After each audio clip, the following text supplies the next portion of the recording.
Hello students, Meenakshi Sinha is here with a new question for the competition point of view. Diagram बनाने में इतनी time लग गया मुझे. क्वेश्चन देखने में इतना कॉम्प्लिकेटेड लग रहा है, लेकिन इतना कॉम्प्लिकेटेड है नहीं. इसके अंदर दो स्क्वायर दे रखे हैं. 2 squares are given to us, A, B, C, D. The side of this square is K. One arm. AB is equal to K, BC is equal to K, CD is also K, and DA is also K. This is the square. Similarly, square is here. Another one by name is GAEF. एक और दूसरा वर्ग है, square है, जिसका नाम ये है AEFG. ये भी है. इस पर एंगल बना रहा है कोई. ये फिगर आपकी बनी हुई है. इसके अंदर आपको इसका ये टिप इससे मिलाने पर इसके बाइसेक्टर के थ्रू होके जा रहा है, इसके डायगोनल के थ्रू होके जा रहा है. ये इस डायगोनल को आगे बढ़ा रहे हैं, वो सी से होते हुए जा रहा है. इस पोजीशन पे खड़े हुए दोनों. फिर से समझिए problem. A B C D is a square. Another square is also there of the same size, जिसकी आर्म भी के है. देखिए इसकी भी एक आर्म के है, इसकी भी के है, ये भी के है. दूसरा एक स्क्वायर AEFG. इस तरह से ए पॉइंट पे दोनों टिप एंगल बना रही हैं कि इसका जो डायगोनल है GE वो इस सीप से होकर गुजर रहा है. क्लियर? तो आपको ये एंगल X निकालना है. कुछ नहीं दे रखा आपको. Nothing is given to you. कोई न्यूमेरिक नंबर नहीं है, सिर्फ प्रॉब्लम है. तो आपको ये निकालना है. ये एंगल X अगर देखा जाए तो अगर ये वाला एंगल इसमें जोड़ दिया जाए तो 180 होता है. बिल्कुल सही. ये एंगल अगर हमें पता चल जाए तो हम ये निकाल सकते हैं. और ये एंगल इस ट्रायंगल में आता है PDC में. In triangle PDC, because this is 90, angle D is equal to 90 degree. ठीक है? Angle D is equal to 90. ठीक है. अच्छा, इसका डायगोनल मिला देते हैं. A और C को डायगोनल, इसको मिला देते हैं. This is the diagonal AC. इसको हम मिला रहे हैं.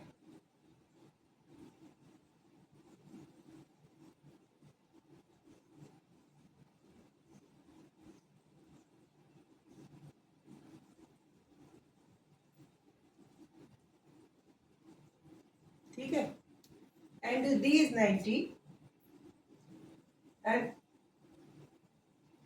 this whole angle is 45 because this is the diagonal, and angle DCA,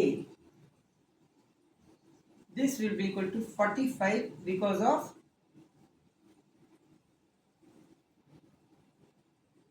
diagonal.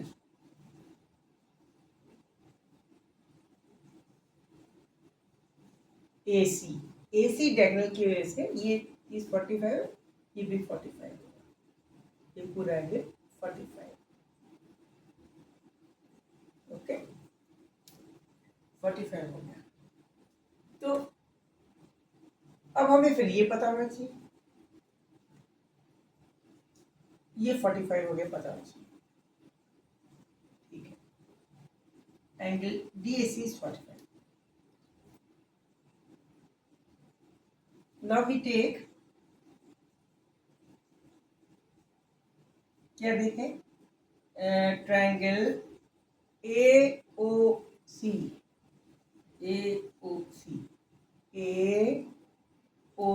Because FA is also a diagonal of this another square, so this will be equal to 90.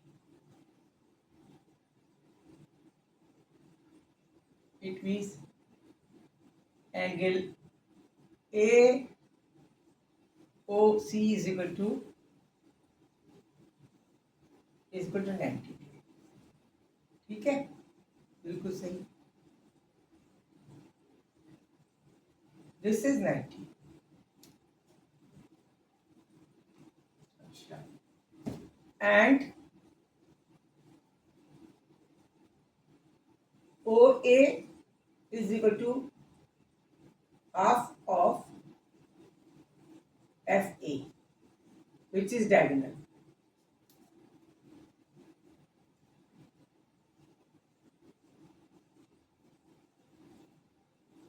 Sure. Half of A, and diagonal will be equal to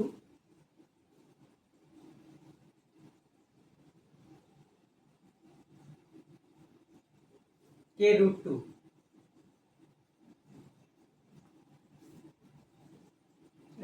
Okay, K root 2, half of K root 2. It means this is equal to OA is equal to half of K root 2. ठीक है, AC will be equal to K root 2 simply, AC भी K root 2 होगा। तो इस triangle में and AC, this is also a diagonal, this will be half, this will be only K root 2। इस triangle में ये इसका डायगोनल है जो इसी के बराबर है, क्योंकि स्क्वायर दोनों एक से है। तो इसका डायगोनल हुआ K रूट 2, इसका हाफ हो गया K रूट 2/2 इस वाले ट्रायंगल के लिए। और ये वाला जो डायगोनल वो भी K रूट 2 होगा, क्योंकि ये वाली चीज, क्योंकि सेम स्क्वायर हैं। तो इसका मतलब हो गया इस तरह का ट्रायंगल में देखिए, ये हो गया ऐसे ऐसे ऐसे, ये 90 डिग्री O पॉइंट है, ये A पॉइंट है, ये C पॉइंट है। तो ये वाला एंगल जो हो गया, ये वाला, ये A पॉइंट है, ये हो गया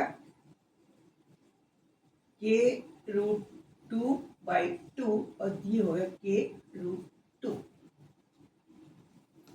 किसी भी ट्रायंगल में एक 90 डिग्री हो, उसका बेस के सामने वाला हाइपोटेनस अगर उसका डबल होता है तो ये एंगल 30 होता है। This is the, it will be 30। ये इस तरह से निकाल सकते हैं, या दूसरा कर सकते हैं हम कि बेस अपन, इसके लिए हम इस एंगल की वैल्यू निकालने के लिए परपेंडिकुलर अपॉन हाइपोटेनस करके एंगल 30 निकल जाएगा, साइन 30 हो जाएगा। Perpendicular upon hypotenuse will be equal to what? This will be 90 degree angle. So perpendicular upon hypotenuse is K root 2 upon 2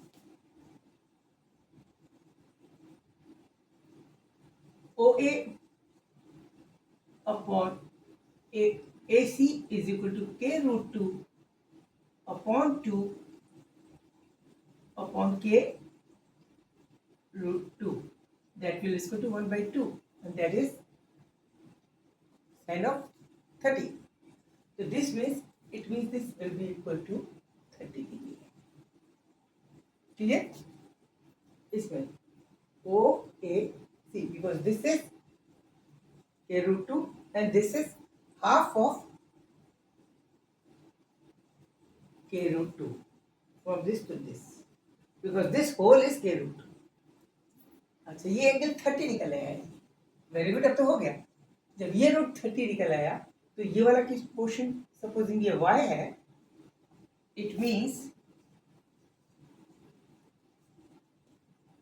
because, फिर से बिकॉज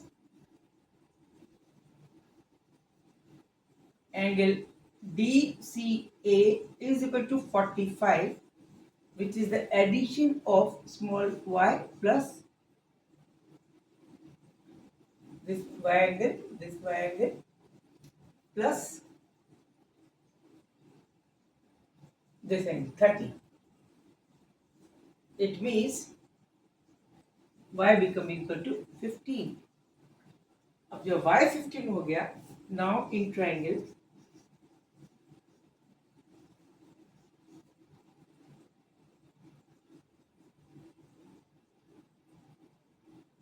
PDC,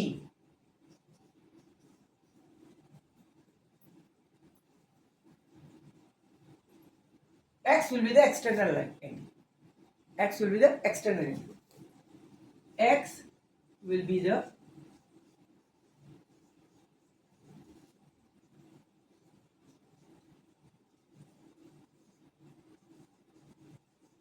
बाहर का कोण हो गया ये वाला, इस वाले ट्रायंगल पर DPC। इस x में ये जोड़े तो 180 होगा और इन दोनों को जोड़े तो भी 180 हो गया। इसका मतलब ये हो गया कि बाहर वाला x वाला कोण इन दोनों के जोड़ के बराबर होगा। It means x will be equal to 90 plus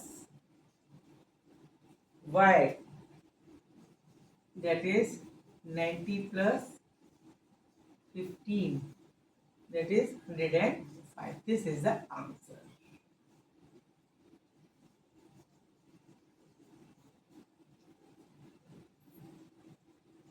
थोड़ा फिगर कॉम्प्लिकेटेड सा बन रहा है, क्लियर कॉन्सेप्ट है। ये डायगोनल बराबर है और इस डायगोनल का हाफ ये है, तो इस वाले ट्रायंगल में ये AOC में ये हाफ ऑफ द डायगोनल हो गया, ये फुल डायगोनल हो गया। और इसके बाद हमने परपेंडिकुलर को बेस करके sin 30 की से निकाल सकते हैं, या डायरेक्ट हम याद रखना चाहते हैं हमें कि जब कभी 90 डिग्री एंगल होता है और परपेंडिकुलर हाइपोटेनस का जस्ट हाफ होता है, उस केस में उसके सामने परपेंडिकुलर के सामने वाला एंगल 30। ठीक है, ये 30 हो गया। जब ये 30 हो गया, ये पूरा बाई डायगोनल है AC पूरे स्क्वायर का, तो होल एंगल जो था C का, दिस DCA, ये 45 था, out of which this angle is proved as 30, so that remaining will be equal to y, that is 15 हो गया। अब ये 15 हो गया, तो ये इस ट्रायंगल में DPC जो ट्रायंगल है, इसमें external angle x will be equal to, x में चाहिए जोड़े तो 180 होगा, या इसमें इन दोनों को जोड़े तो ये होगा। इसका मतलब ये जो है बाहर वाला इन दोनों के बराबर है, यानी 90 plus y will be equal to x। ये तो है, तो y was 15, it was 90 plus 15 will be the value of x, that is 105. Okay, अच्छा क्वेश्चन है। फिगर बनाने में जब परेशानी आती है, थोड़ा कॉम्प्लिकेटेड स्टाइल में बना है। फिगर में ये ध्यान रखना है कि हमें कुछ भी नहीं दिया है, सिर्फ ये दिया है कि both square are of same size having a common point A inclined in such a way so that the diagonal of the another one is passes to the corner of the first one. Second का diagonal उसके corner से होके जा रहा है, बस इस position में खड़ा है। एक कॉमन पॉइंट से दोनों स्क्वायर अटके हुए हैं और उनके डायगोनल बाहर जो इंक्लाइन हो रहा है, उसका डायगोनल इस तरह से जा रहा है कि उसके कॉर्नर से होके गुजरना है। उस सिचुएशन में आपको ये एंगल बनाना है कि उसके डायगोनल इसकी एज से कितना एंगल बनाना है, इसका डायगोनल उसकी एज से कितना angle. Okay, this was a very interesting question. Competition के लिए अच्छा है, कंपटीशन के लिए नहीं तो कम से एंजॉयमेंट के लिए अच्छा है। एंजॉय कीजिए, मैच को इंटरटेन कीजिए, खुश रहिए, keep in touch with me और मुझे सब्सक्राइब जरूर कीजिए। Okay, bye, see you, good night.